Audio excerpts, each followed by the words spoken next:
That is what they're doing. So you'll be paying toward a pension that you will not get, because at 68, national insurance will click in, and you will not get the government pension. Only the people who work for the higher salaries in the public service will then get anything from the treasury or from, but you are not going to get any money. So you're paying toward a pension that you will not get. And these things went through Parliament. And if the ministers knew anything about public service or knew anything about what they were talking about, they would question this thing. But they just get there with a brief and talk. And the brief, I suspect, is not generated locally. I would have done it for them for free. Yes, well, listen, I want to hear, thank you so much. I want to hear from Mr. Strickland again. An issue with his mic, but I want you to talk to Barbadians and about the sick out tomorrow and why and what are your thoughts about that? I want to hear your thoughts about that. Let me see if I can open your mic. Open your mic again, please, sir. Thank you very much. I I'm not certain if I want to speak to the second because you see there is so much victimization in Barbados, both in the public service and in the private sector. We are a very small society, and there's a lot of control which is exhibited right now in Barbados. If you are an appointed officer, you have more of a chance.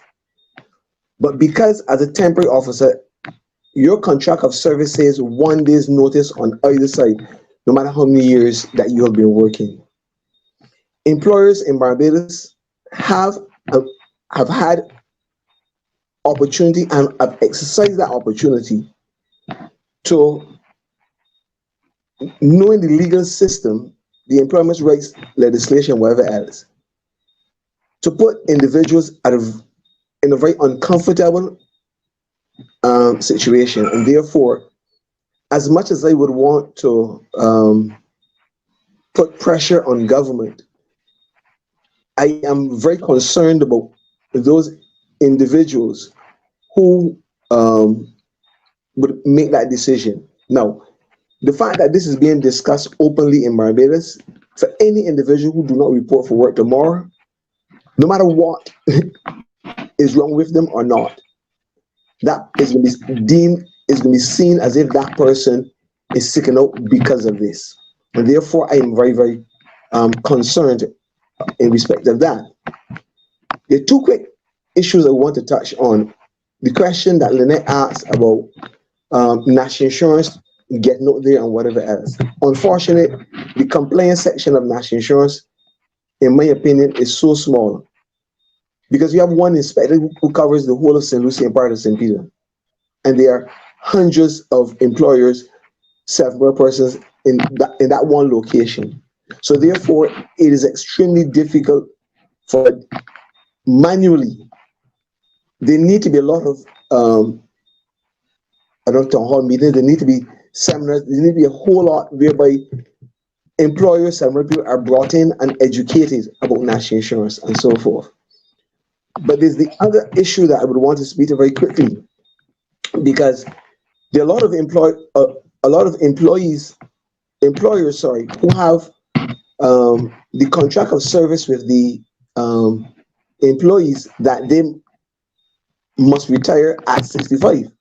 Because when the national changed this legislation from 65 to 67, some employers in Barbados did not change theirs, and therefore the staff are forced to retire at 65. That staff, there may not be a pension fund for them.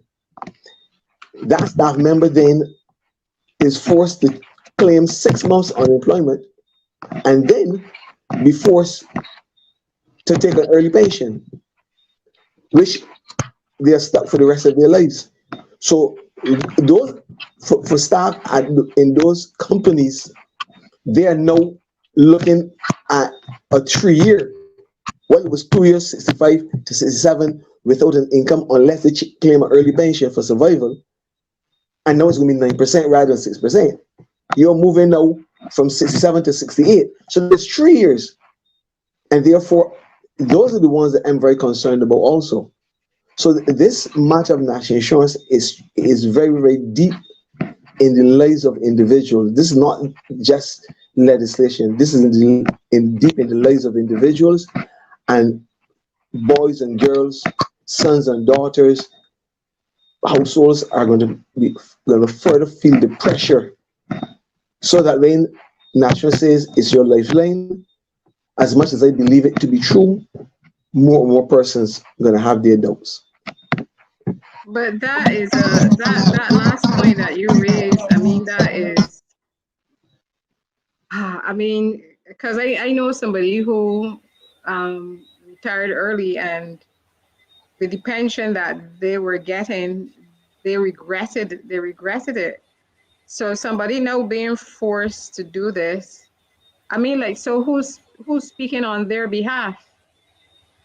Because there's a thing that has happened in Barbados, in that you used to have what they would call a labor movement.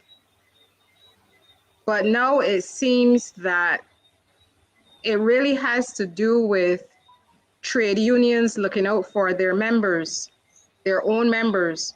But if there are labor issues, they don't seem to be concerned with them. So, you know, I mean, I knew of this problem for a while, because I recall a lady coming to me who said to me she was working in an establishment and the owner used to lock the door because he felt that they would steal something or the other that was in there.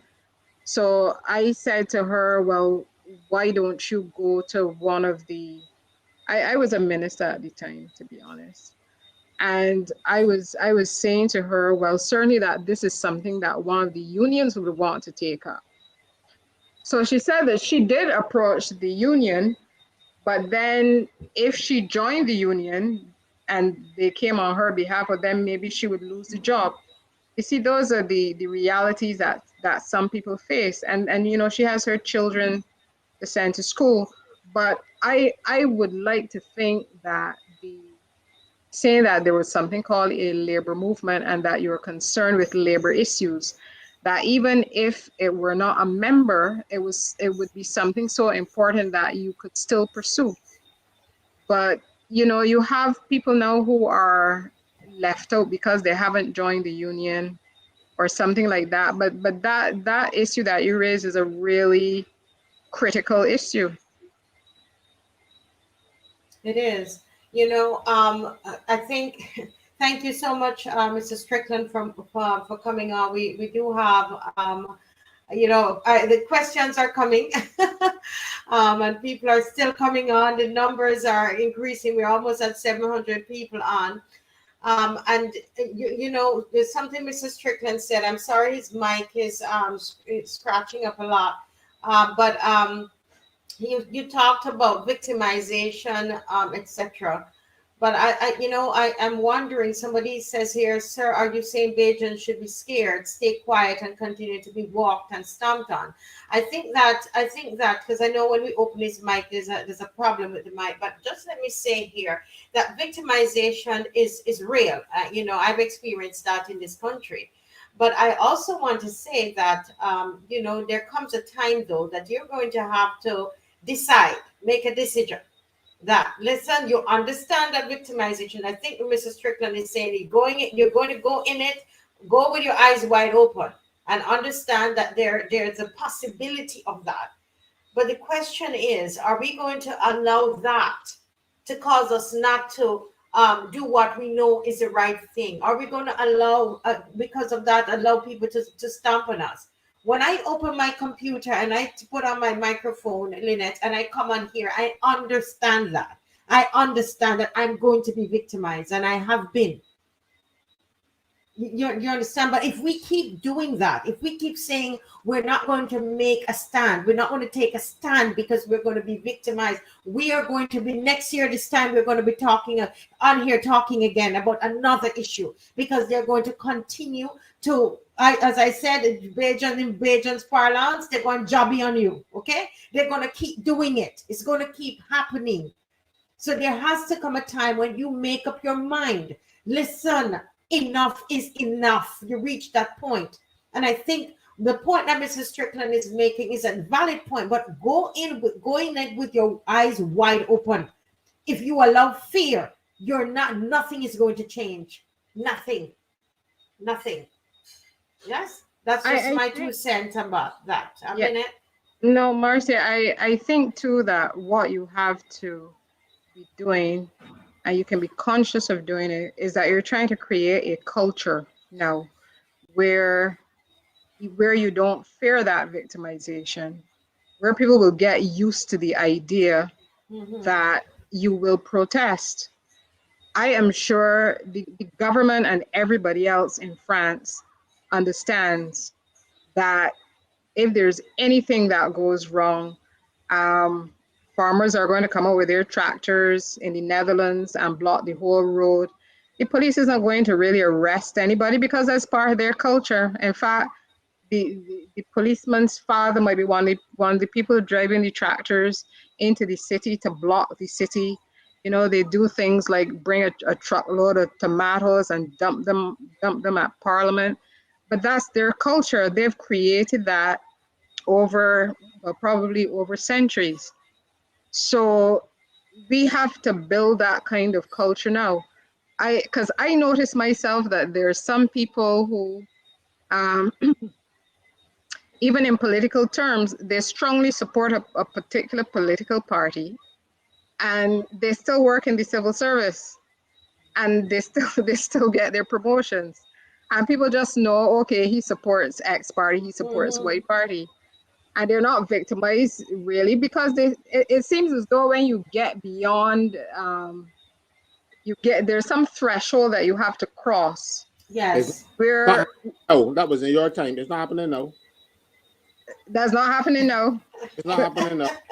You're gonna be a B, or you're not getting promoted. Okay. Yeah. All right. So I stand corrected. So it means that we have to work even harder. Yeah. But creating Lynette, that culture. Yeah, Lynette, though, someone is saying that Lynette, it was part of her four parents' culture as well. It helped with the abolishment of slavery. And I think this is why I say I don't believe in this passivity. There is something here. There's a history here. It might not have been as many, as Jamaica had, but because you didn't have the opportunity. The place is flat. It didn't mean that you didn't want to. You can't. There are no hills to run into. There are no hills to run into. So it's not that you didn't want to. I'm saying that with where we're getting to, we're going to have to some of us going to get some lashes. But the point is, we're grateful that our foreparents that they fought so that we could be here today celebrating Emancipation Day. So whether we say we are emancipated or not, the point is that our ancestors died and suffered. And we're going to have to suffer a bit, right? Suffering is part of it. I've been suffering for years because I'm speaking out. We've got to decide that we're going. I see you're smiling there, Caswell. What do you say about this whole thing about people being afraid of being victimized? The only thing people have to fear is fear itself, because if you allow that thinking, that mentality to prevail, you will always be afraid.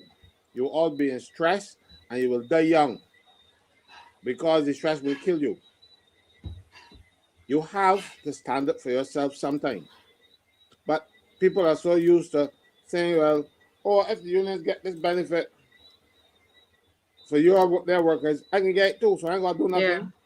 And the employers and the government and employer like that sort of that type of reason and that kind of mentality, because they can exploit it and use the people who speak like that against the workers. I was telling you one of the other meetings that we had, where we sat down and we planned action the Thursday, and by Thursday evening I can hear a minister of government talking about our action. They're aware of it. As soon as we sit down in a meeting that was supposed to be confidential, one of our life's loyal people got there, so I figured, well, I'm a beef, so I can call it, let them know that the people can take action. What are you going to do? You're going to stop? They will let you to stop. The one thing I would say is that there's the fear that people. I remember somebody saying to me sometime that they were in a particular situation, and they were saying that the other people there wouldn't say anything as if they were afraid. And I said to them, they probably were, because it is a fact that when people have risen up in any serious way, the powers that be come down on them very hard. They are, and I spoke about this happening in the 60s and 70s. That's not too long ago. So when you have grandparents and great grandparents saying, "Boy, you better be careful, you talk too much," and this thing, it's because they remember that you can be beaten. They remember that you can be thrown into prison. You understand that when you were thrown into prison, you're cut off from all of your supports. It takes a while before you see anybody. They will say that they're carrying out their investigations, and you can only meet with people for 20 minutes or something like that. So I believe that there's a real fear there, but civilizations don't prosper because people live in fear. You really, and it does require some people to be fearless. It does require some. And then there are others who may fear, who might come along. But what I'm saying is that, and across the region, it is the case that people were beaten and they were locked up under that public order legislation that was implemented across the region to do precisely that. And I think somehow it is in the consciousness of grandparents and great grandparents who would be saying, "Boy, you better keep quiet, boy, you don't do that, boy," because they don't want to see you die. They don't want to see you suffer. I think that is a reality. Because sometimes we wonder at why people are afraid. I believe that is there. And this thing, people always say, "Oh, Barbadians wouldn't do anything." But I always think about Trinidad. You know how much oil money Trinidad had? Trinidad had enough oil money to rebuild the whole of Trinidad. Trinidadians marched around the Red House. People stole all the money. They made a few calypsos about it and a few jokes about it. And the country stays the way it is because a few people were allowed to take that oil money that they had. So, what's the difference? We didn't have any, but Trinidad didn't benefit to the extent that it should have. So, and Trinidad was severely impacted when you had that uprising in the 70s. A lot of people got killed. A lot of people were just thrown into prison for no reason. So the fear is there, and the fear is there around the region. So basically the politicians in Trinidad would say, "Oh, well, they're going to march around for like 4 days, and then they still keep on doing whatever it is that they're doing." So it's the same thing across the region. And as I said, if we would work together and stop feeling that one set of people is better than the other, we would be better off. Correct. I'll Go ahead. Yes. Yeah, go ahead. I understand everything you said, and I've agreed with what you're saying. But with me, it has been different. Some guys who went to school with me in Winston could tell you that they said that I was like this from the time I was at school. I don't remember me being a rebel at school. I don't think I'm a rebel now. But my protests and my speaking up for myself, the only thing it generates now are job offers. You know, they don't victimize me anymore. They try to offer me jobs. So far, I've been offered 4, and I Well, think there's probably, as I said, there's probably a threshold. no, they're not for me because I figure well, this is my answer to them every time. There's only one thing that I need and no, and you can and if you can bribe me with it, I'll take it. Salvation, but it's not for any man to give me. So unless you can provide salvation, you go have anything to offer me. So, so they can well stop offering because I'm going to stick where I am on what I'm doing until the Lord takes me home. As simple as that. So, but people are afraid, and sometimes you get people who come and take the little extra lucre, filthy lucre, because but it don't last. You need to be able to stand up for yourselves and do not allow people to scare you, because bullies um, thrive on people who are afraid of them. If a fellow is a bully and he bullies you and you take it, he can bully you some more. Start at one store and you're gonna see him find somebody to bully him because he gonna find somebody else. He's not gonna trouble you anymore.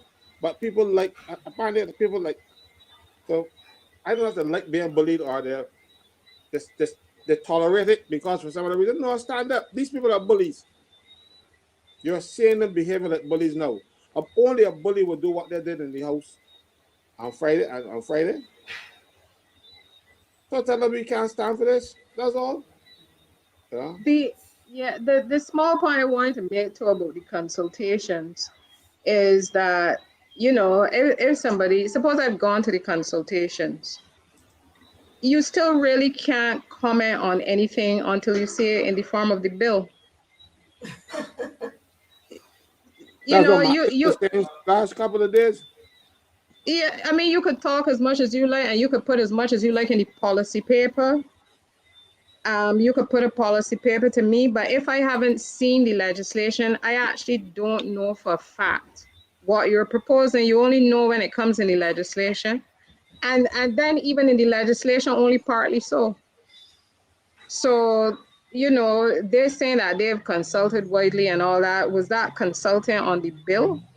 If it only just came out in the yeah, just so They just read it in Parliament on Friday, So what I don't understand, and that's part of what this whole show is about. We're just saying, there's just a big disrespect and a disregard for Barbadians, and it is important that we speak up and really say, listen, we put you there. We're the ones who put you there, and I'm hoping Barbadians, regardless of the party, BDQRSP, whatever, don't do that again. Please don't do that again. Look at what has happened. Now tomorrow we don't know what's going to happen because there are no opposition senators there, so we don't know. And even if there were last time, there were what, two? It can't really do much. So so tomorrow is coming up, and for those persons, you sit down and you weigh the cost, right? But everything in life, there is a cost, there is a sacrifice, every single thing. In Jamaica, I think they say it in Barbados too, if you want good, your nose have to run. Somebody, our ancestors got some beatings in their back, yeah, and some of them died.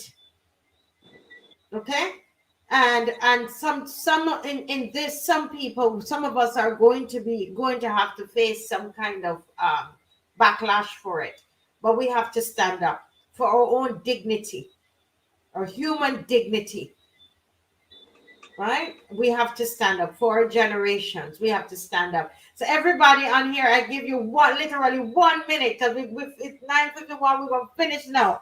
1 minute to say something else to the people of Barbados. Everybody on here, okay? So Winston, you go 1 minute, and then I'm just gonna go down to Miss McLean, and we go. Caswell will have the last say. Okay, the last word. Go ahead, Winston. 1 minute. You're muted.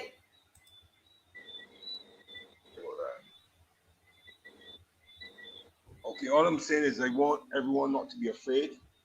If we continue thinking in that mindset, we will never accomplish anything. There were people like that back in the times of Martin Luther King, etc., Mahatma Gandhi, and without taking the first step, we will never finish any journey.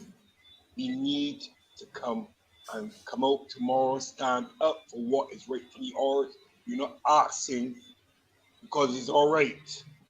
We're taking what is rightfully ours. Just stay home. Okay, just stay home. That's all I'm asking. Sick out tomorrow. Sick out tomorrow. That's all I'm saying. All right. Have a good night, everyone. Yes, thank you. Thank you, Winston. Miss McLean. I want to say that first I want to thank you again for providing Barbadians with the opportunity to address this issue.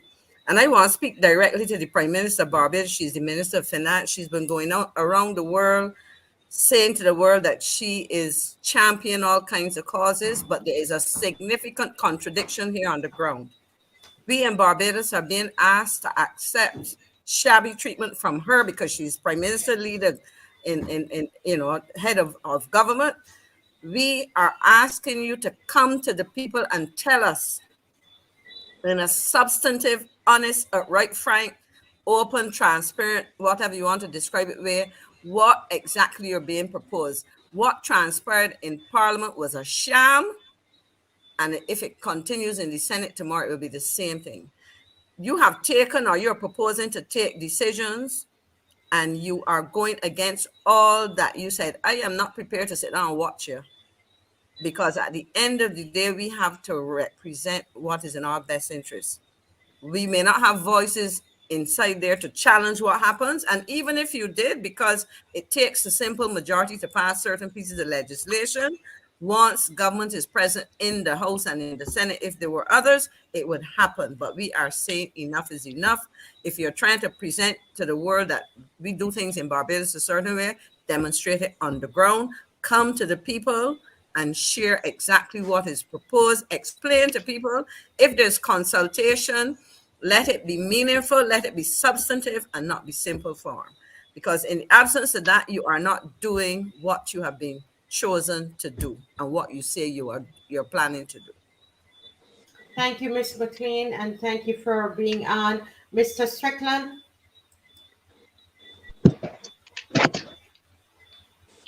Okay, you're unmute, sir. Unmute. Yes. I want to jump with Ms. McLean, because as far as I'm concerned, 30 elected parliamentarians sold me out. My representative for the parish of St. Lucie, as far as I'm concerned, sold me out. The fact that I was invited to a town hall meeting and you asked for my opinion and it was ignored, it says to me that I do not matter. I'm not one of these persons who, in other words, I think for those persons who believe that I was saying that, intimidation, whatever else, I have always spoken out, because my mother was an individual that spoke out even when she was working on the plantation.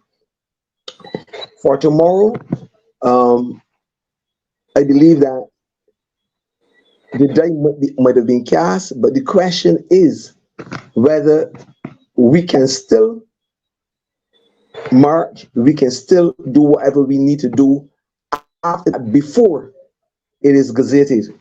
And therefore, I don't believe that tomorrow is the end, even if those independent senators and the two other senators, the question is, what will they say tomorrow? If they will remain quiet, like maybe the majority of those of the 30. And I believe that the time has come for us to say to Barbadians, this is who we are. And as a result, not just the 30 that sit in Parliament, but all of those who seek election, they need to recognize that we as Barbadians, we are far from satisfied with the political climate in Barbados. And I really want to thank you for giving me the opportunity also to share tonight.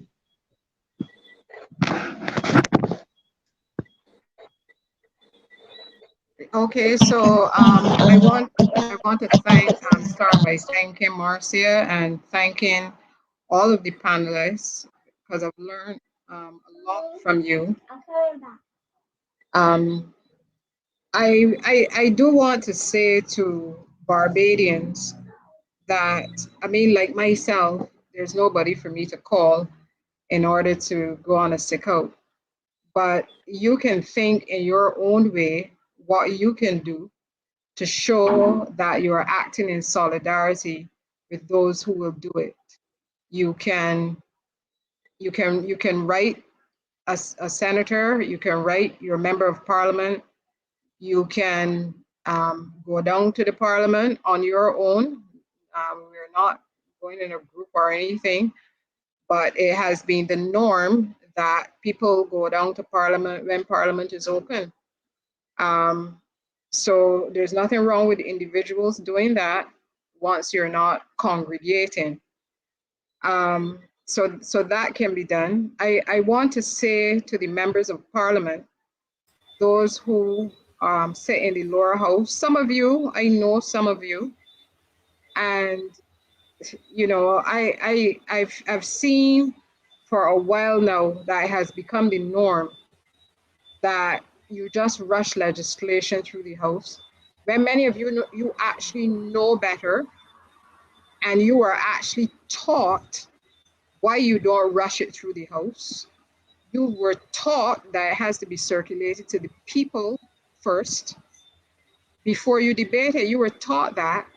And now all of those things, it seems as though you are ignoring. And that is very disappointing to me because, you know, there are individuals that I know who are in both parties. And the individuals that I know, I expect them to operate according to a high standard. That's what I expected, to be honest. Whatever your political affiliation is, I expect a certain standard. And I have been disappointed and I've been let down by that. To the senators, however you were appointed, I believe that you have a duty to the people of Barbados. I believe that you have a duty to me. The same way that you decided to reject the first Integrity in Public Life bill, this one can be rejected as well, and they can reel and come again. There are, if this were a fund that was quietly being managed without being dipped into, without money being written off, if and then we had come to this point simply because of circumstances, my position might be different, but that isn't what happened. And now that you look at the new legislation, it looks as though worse might come. So we need to speak out now. This is one of the, what I guess we will call a gold standard, the NIS scheme. We've always been proud of it. Everybody doesn't have an NIS scheme like this. We've been proud of it.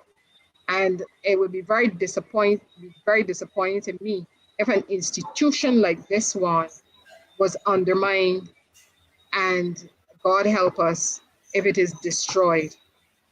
So we have to do whatever we can tomorrow. Everybody might not be able to do the same thing, but you have to do something, even if it is to put a post on Facebook, if it is to send out a WhatsApp message, if it is to send out a voicemail, if it is to wear a black armband, if it is to put up a poster on your house saying no to the pension bill, whatever you can do, please do it to send a message. Thank you. Yes, thank you, Lynette. Someone all through the night had been proposing an online petition.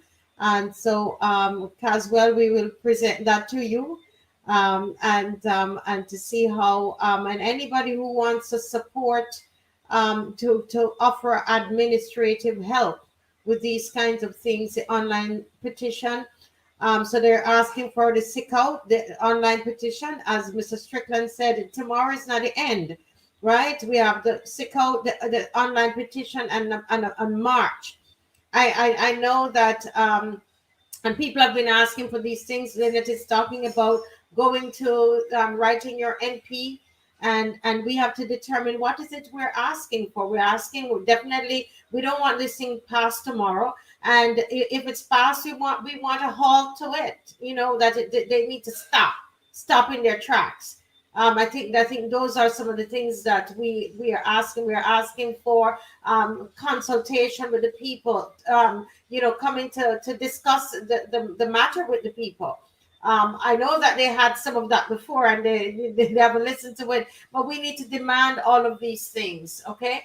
And And Marcia, bear in mind that I believe that the 30 members of parliament, they have WhatsApp chats that they belong to.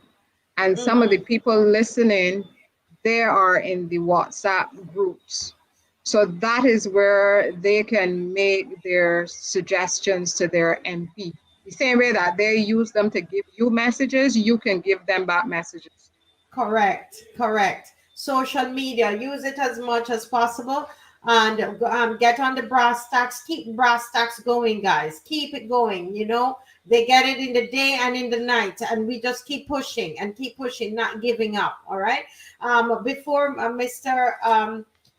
Franklyn speaks, someone is asking, can anyone here offer assistance to anyone who's victimized? And I think, is there a cell number that they can call that they feel that they're being victimized in any way? 256. Okay, so here we go. Here's a number. This is a number I'm putting up, 256 4706. That is what I do. 256 20. No, 256 4706. 4706. If Right. you are victimized and there is a law against victimization and harassment and stuff, if I don't get it, then it's not one way, we'll get it the next. And I don't like to boast, but I've been fairly successful at the Labor Department when people come and complain about dismissal and other things that they get from their employers. So that's my number. Call me. It is not a secret number. Share it around. I'm glad the person raised that, because I was going to say at one point that when people, sometimes these fears are justified. Suppose it's a young woman with 3 children in school, and suddenly she's not earning an income.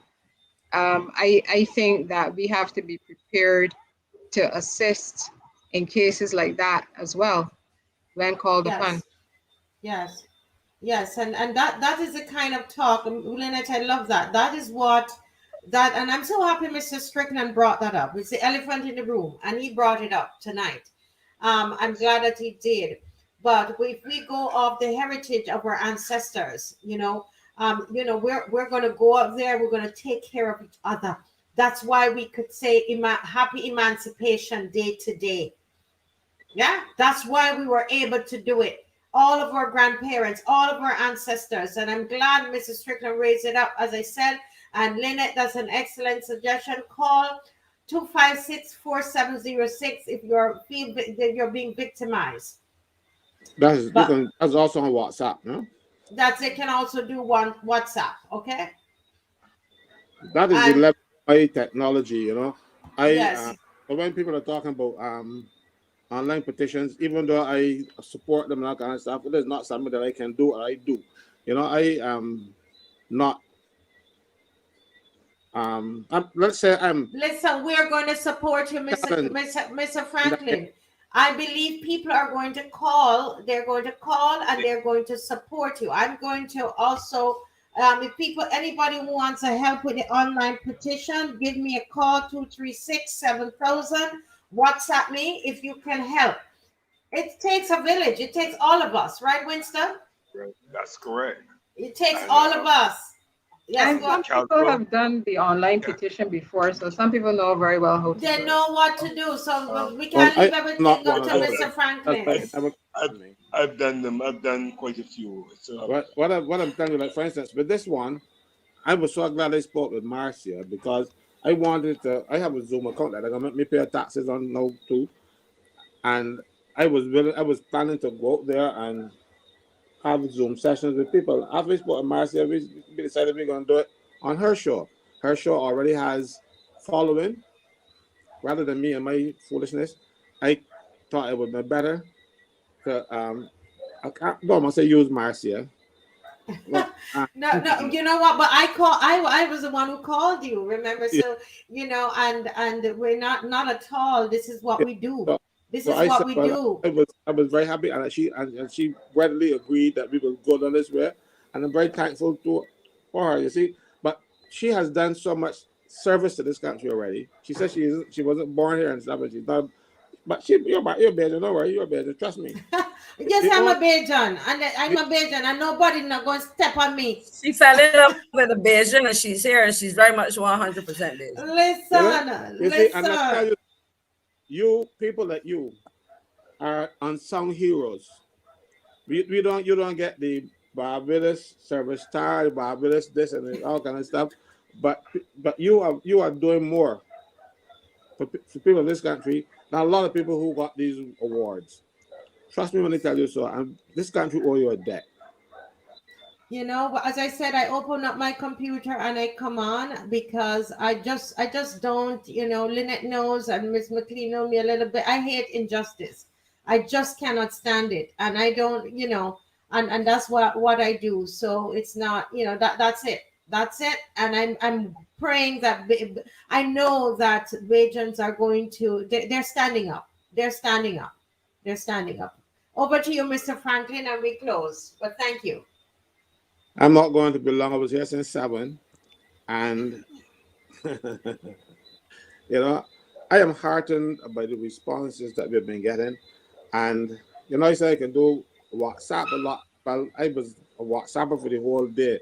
I was planning to get some rest today, but I was responding to queries and questions and suggestions from people who are telling me, yes, they're supporting me in this venture. They want this thing done and all kind of stuff. And so I am grateful to those people who've reached out to let me realize that my efforts were not in vain, and encourage me to ignore the detractors, because there are many, and the detractors who are hired. They hire their own people to attack anything that is progressive that they don't agree with. So I'm grateful for that. My only thing is, I would be happy, extremely happy, if Barbadians stand up for themselves. I don't mind helping you to stand up or stand up for you, but I would like to stand up with you. Mm-hmm. And that's where we're going now. I would like to stand up with you. Unfortunately, I can't call in sick tomorrow because I let Lynette be in a similar position, and because I work for myself, but Yes. and I am Likewise. not taking the calling in thing lightly. I reviewed it, and I think that this is the best option right now. Look, some people will argue, and they're quoting law things that are not the law, and telling people, the law says you must do this, the law says you must do that. That's not true. And you have a brand doctor certificate. That is not true either. The only way that is required is if you were sick on Friday. Then you are going to get a doctor certificate if you call in sick tomorrow. Don't let people fool you. Your enemies will not give you the best advice to fight them. All right? And that's what's happening. They're misleading you. I Mm-hmm. pledge that I will never mislead you knowingly. Thank you very much for having me with you. And I rest my case. We will have to wait and see if the government decides that they will do the decent thing for a change. Yes, thank you all so very much. We're all watching and seeing, and watch this space.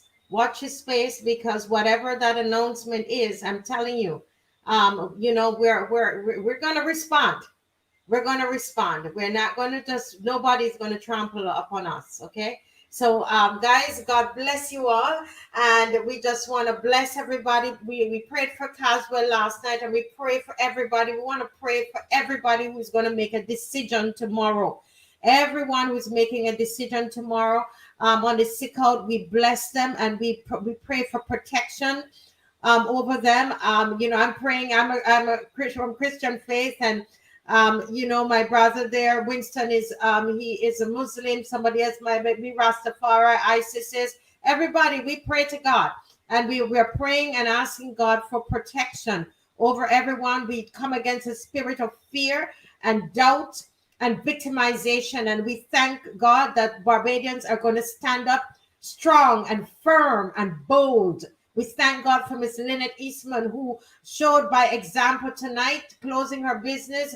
And we pray that there will be others who will stand up strong and pick up that spirit of the ancestors, of their ancestors, and decide to go out and make a difference and make their voices heard. We bless you tonight in the name of the Lord. Amen. Amen. Bye-bye. Good night. Amen. Yes, bye-bye. Thank you. Bye bye.